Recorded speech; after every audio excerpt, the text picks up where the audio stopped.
Dans cette vidéo, il est question de Papillon de Robert Schumann. Je t'explique l'essentiel sur l'œuvre et sur le compositeur. Robert Schumann était un compositeur allemand qui a vécu de 1810 à 1856. Il a écrit de nombreuses pièces pour piano. Schumann appartenait à l'époque du romantisme en musique. À cette époque, il était courant d'exprimer des sentiments et de l'imagination dans la musique. Les Papillons sont l'une de ses premières œuvres pour piano. Papillon est un mot français qui signifie « papillon ». Schumann a choisi ce titre pour son œuvre pour piano. La musique doit évoquer les mouvements légers et papillonnants des papillons.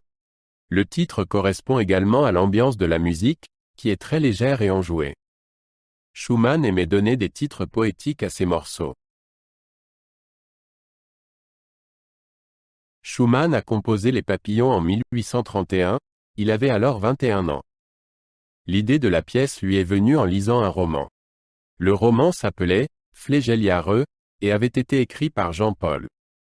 Dans le livre, il y a une scène lors d'un bal masqué. Schumann voulait transposer l'ambiance de ce bal en musique. Les Papillons se composent de 12 courts morceaux.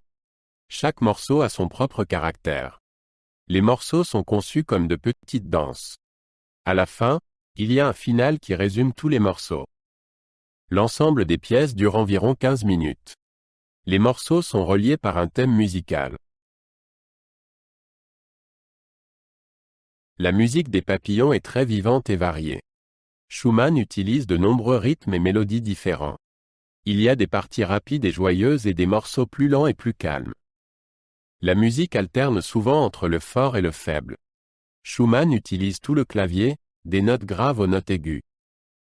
Les morceaux ne sont pas très difficiles à jouer, mais ils demandent beaucoup d'expression. Une caractéristique particulière des Papillons est l'utilisation de rythmes de danse. Schumann utilise des valses, des polonaises et d'autres danses. Il utilise également une chanson populaire connue dans l'un des morceaux. À la fin de l'œuvre, Schumann laisse les sons s'atténuer, comme si les danseurs disparaissaient. Les Papillons montrent la capacité de Schumann à composer des pièces courtes et pleines de caractère. Les Papillons font partie des premières œuvres de Schumann. Elles montrent déjà sa manière typique de composer. L'œuvre a influencé d'autres compositeurs romantiques. Elle est souvent jouée en concert et fait partie du répertoire standard des pianistes. Les Papillons sont un bon exemple de musique romantique pour piano. Ils montrent comment Schumann a transposé la littérature en musique. Les Papillons sont interprétés en solo par un pianiste.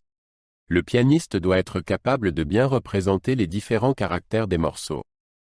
Souvent, les Papillons sont joués dans leur ensemble lors de concerts. Parfois, les pianistes en jouent aussi des morceaux isolés. Les Papillons conviennent bien au récital de piano, car ils sont variés et pas trop longs.